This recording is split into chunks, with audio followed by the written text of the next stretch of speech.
Fried rice বানানোর জন্য আমি একটি ননস্টিক প্যান নিয়েছি। এখন কিছুটা তেল দিয়ে দিব। তেলটা গরম হলে ফেটিয়ে রাখা 4টা ডিম দিয়ে দিব। ডিমগুলো তেলে দেওয়ার আগে আমি একটু হোয়াইট পেপার আর সামান্য একটু লবণ দিয়ে ভালো করে ফেটিয়ে নিয়েছিলাম। এখন কন্টিনিউয়াসলি নেড়ে স্ক্রাম্বল করে নিতে হবে। সুন্দর করে স্ক্রাম্বল হওয়ার জন্য অনবরত নাড়তে হবে। স্ক্রাম্বলড হয়ে এলে বেশিক্ষণ নাড়া যাবে না, নয়তো স্ক্রাম্বলগুলো হার্ড হয়ে যাবে। তারপর আমরা দিয়ে দিব 1 টেবিল চামচ চপড গার্লিক এবং ভালো করে মিশিয়ে নেব। কিছুক্ষণ ভেজে নেব যেন গার্লিকের কাঁচা গন্ধটা চলে যায়। তারপর 1/4 কাপের মতো পেঁয়াজ কুচি দিয়ে আবারও ভালো করে একটু ভেজে নেব যাতে করে পেঁয়াজের কাঁচা গন্ধ ভাবটা চলে যায়। এখন দিয়ে দিব 1 কাপের মতো গাজর কুচি।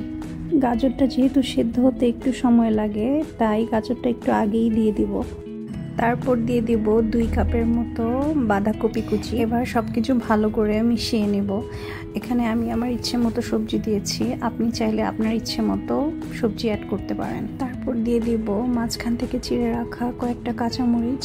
এবার দিয়ে দিচ্ছি 1 টেবিল চামচ গোলমরিচ গুঁড়ো ও স্বাদমতো লবণ। সবজিটা রান্না করার সময় কোনো রকম ঢাকনা দেওয়া যাবে না, নয়তো সবজিগুলোর কালারটা নষ্ট হয়ে যাবে। অ্যাট লাস্ট দিয়ে দিব 1 কাপের মতো ক্যাপসিকাম কুচি। যেহেতু ক্যাপসিকামটা গলে যায় এর জন্য ক্যাপসিকামটা আমি লাস্টে দিচ্ছি।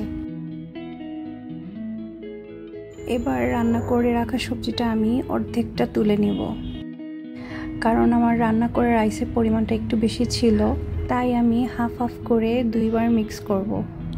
আর তাছাড়া এইভাবে মিক্স করলে রাইসটাও একটু ঝরঝরে হয়ে থাকে। ফ্রাইড রাইস রান্না করার জন্য আমি আগে থেকেই 1 কেজি পোলার চাল লবণ দিয়ে পানিতে 70% মতো কুক করে রেখেছিলাম। সো আমি এখন অর্ধেকটা চাল এখানে দিয়ে ভেজিটেবলসগুলোর সাথে ভালো করে মিক্স করে নেব। এবার দিয়ে দিব 1 teaspoon soya sauce, 1 teaspoon Maggi sauce, 1 teaspoon fish sauce আর 2 টেবিল স্পুন চিনি দিয়ে ভালো করে মিক্স করে নেব। এই তো তৈরি হয়ে গেল আমাদের ফ্রাইড রাইস। এবার নামানোর আগে উপরে একটু ঘি দিয়ে কয়েক সেকেন্ডের জন্য একটু ঢাকনা দিয়ে দিব যেন ঘিয়ের অ্যারোমাটা পুরো ফ্রাইড রাইসে ছড়িয়ে যায়। এবার নামিয়ে গরম গরম পরিবেশন করুন রেস্টুরেন্ট স্টাইলের ফ্রাইড রাইস। এটা খেতে কিন্তু অসম্ভব মজা হয়ে থাকে। So do try and let me know how it was. আজকে এই পর্যন্তই। সবাই ভালো থাকবেন, সুস্থ থাকবেন আর আমার জন্য বেশি বেশি করে দোয়া করবেন। আল্লাহ হাফেজ।